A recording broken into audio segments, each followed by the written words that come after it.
So in this video, I really want to share why we refuse to have separate bank accounts. So Grace and I, my wife, we've been married for about 5 years now, and we really want to just share why we started combining our accounts and really how it's simplified our finances. And it's really, once we started like getting on the same page, that's when like our life really started to change as far as like, you know, paying off debt and, you know, buying our first home completely mortgage free. And so I really want to share and maybe start off with just kind of like, just really conversational. She doesn't really know these questions that I'm about to bring on her. That nervous laugh. But let's kind of start with the first one here. When we first got married, like what were your thoughts like on joining bank accounts? Well, I came from a home where bank accounts was just like one, you know, they didn't have separate bank accounts, but I was really nervous because, well, we've shared it in the past videos, but I didn't have any money coming into our marriage. And so I felt like that was just gonna really expose me. But I remember you didn't really share, like, every time I asked you how much money you had, like you did really vague. Oh yeah, I got some money. You never really shared like how much. And I don't know why I never like pressed on, but But we actually merged our bank accounts before we got married. Just one bank account, a checking account. Well, you added me to, so we decided that we were gonna close my bank account because Jeremy had his for longer, and pretty much all of his money was there already, so it was just gonna be easy for me to transfer it to his bank account. So we went to our bank, or your bank, and we added me into it. Yes. Before we got married, we did that. But at that time, it was just the checking account. I didn't even share the savings. No. Like, I didn't even tell her how much I had. No. I don't know, like, I felt like that was kind of like my security. She was just unaware of it. I don't know why. I mean, I kind of know why. I'm surprised you didn't subpoena me. No, like, I mean, and you grew up in a home where it's like, it was normal, like one bank account you guys shared. Yeah. In my home, money wasn't really like talked about necessarily, or even, like I just knew there was a lot of stress around money. Yeah. But it was never really talked about. And I kind of noticed that too, you know, like you were always like very anxious about money, and that made me a little bit anxious because you were always asking me like, oh, how much money do you have in your bank account? How much debt do you have? How much debt? You actually didn't even ask me if I had debt. Oh yeah, you're right. We didn't get that far. I think you kind of had an idea because I had been going to school. Yeah, student loans I kind of knew, but I was like, I mean, that's normal at that time. Yeah. I was like, it was normal. But you didn't know that I had like credit cards and other debt. Yeah. So.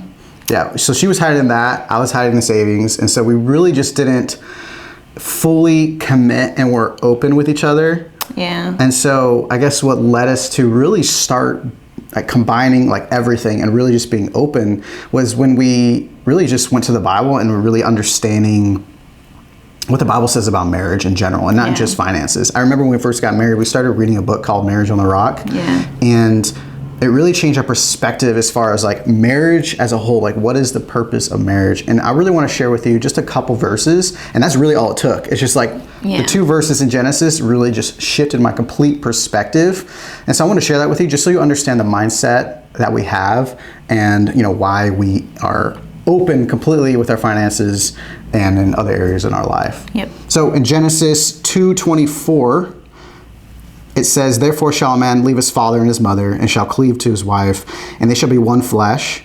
And verse 25 says, and they were both naked, the man and his wife, and were not ashamed. So when you read that, like, what's going on? Yeah, there's a lot happening there. Yeah. Okay, but it's also kind of like, it's pretty, it makes sense, right? Makes sense. Leave your father and mother, you know, cleave to my wife, okay. Now we're one flesh. We're naked, not ashamed. Well, yeah, okay. Yeah. Okay, but it's like, okay, what does that mean? And so really the Marriage on the Rock book, it really helped us, I guess, understand this and break this verse down for us. So a mother, or not a mother, but a man leaves his family, right? Yeah. And so what does that necessarily mean? It means that we're prioritizing, or at least you're prioritizing, I'm prioritizing you. Yeah. Meaning I want to give you the best of my time, energy, and focus. And then cleave, actually in Hebrew, that means to pursue. So I'm not only just like making you a priority, but now I'm going to have to constantly pursue you. Yeah. Okay. And then becoming one flesh, he says, let me just read it.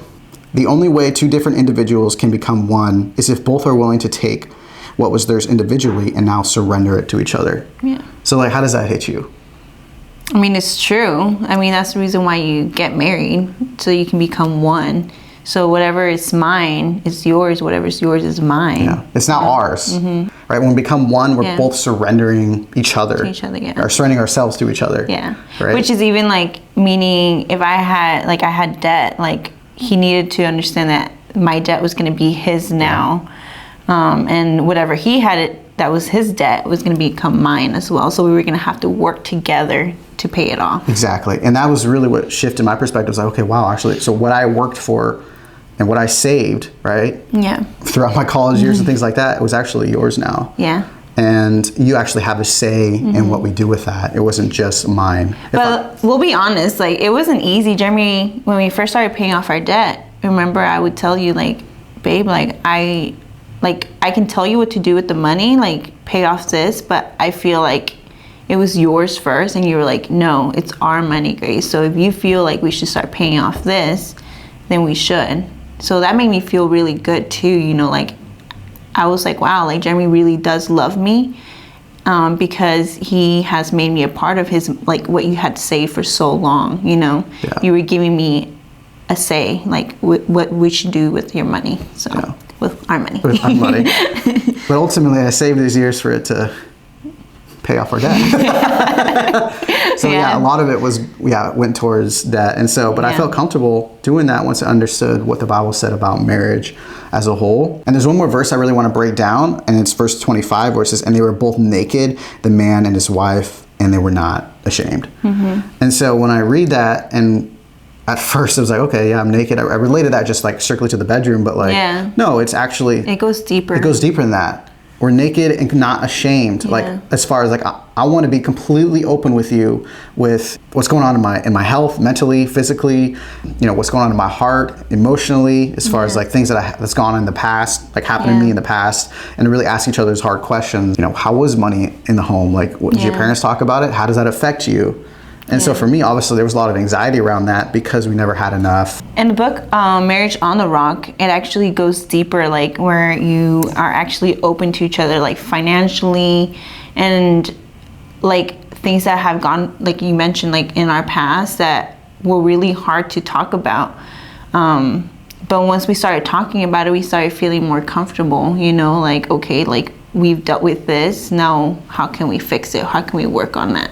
Yeah, it's been amazing, like just those two verses, that's really all we needed to really just completely shift our perspective around money and really simplify things, because it's like, oh, okay, we're one. You know what? I'm just going to put you on my savings account. I'm going to put you on my checking account, and we're just going to tackle this together because we're open with each other. We're completely transparent with each other as far as what's going on. So it eliminates any room for like financial infidelity where you know what I mean? I can open up a credit card in my name, or I can, you know, start spending money. You know what I mean? It's actually funny because it's hard for her to like, or even each other to buy each other gifts without the other person knowing.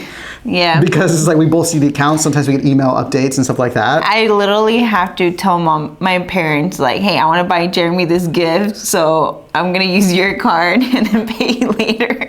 That's what you did for my birthday. Jeremy will know that I bought him something. Yeah. Now, just because we're on the same page, like financially, it doesn't mean we equally put like the same effort into managing our finances, like because we work as a team.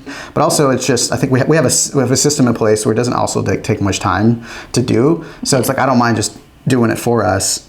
Plus, I know you don't really like it, right? You're not a big numbers person. But I don't really like cooking, right? So it's like we just kind of like just we had to balance each other. Yeah, we balance each other, and not just like finances and cooking, but in just other ways. We understand our strengths and our weaknesses, and that's why I feel like the first year of marriage is the hardest, because you're trying to figure out each other and how you can work together as a team, because we never lived together before we got married. But the thing is that we do prioritize once a month to go through our finances together. Yeah. And just go over like, oh, where did our money go and everything, and then that's pretty much it. So exactly. So like, there's no surprises, and it really reduces our stress because we're constantly communicating about money. We have our systems in place and dialed in where we don't even have to budget. And we'll talk about more like in upcoming videos of how we manage our money without budgeting.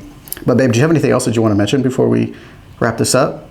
I think another thing that's important is if you are thinking about marrying somebody, talk about your finances. Just be really open, because it actually helps it helps you to be more open when you are married. Because if you're being open before marriage, it will even be easier when you're married. But I think that it's important to talk about, hey, I have this debt, I have this money saved, are we going to combine our finances together? I mean, that's the reason why you get married, to like combine everything together, because otherwise you just become like roommates. Exactly. For me, that's how it is. You know, you like combine everything, not just money. Yeah, everything. His car is gonna be my car is gonna be his. Like everything. That became a process, like putting your name on the registration of the title and everything like that. Yeah. But it feels really good, because I'm like, wow, like for me, it was like a new chapter in my life. Like, wow, I belong to someone and someone belongs to me. You know, we completely trust each other. Yeah. I feel like, that's the beautiful part. Yeah. And I feel like that's why we don't mess around with prenups or anything like that. We never had that. We never thought about that. we've never thought of it or anything. Because we don't consider divorce an option. No. So, No. Yeah. So if you find this video interesting, if you have any comments, like what are your thoughts about like separate accounts or combining accounts? Do you agree with us or disagree? Let us know. Let us know. And we'll see you in the next one. Bye.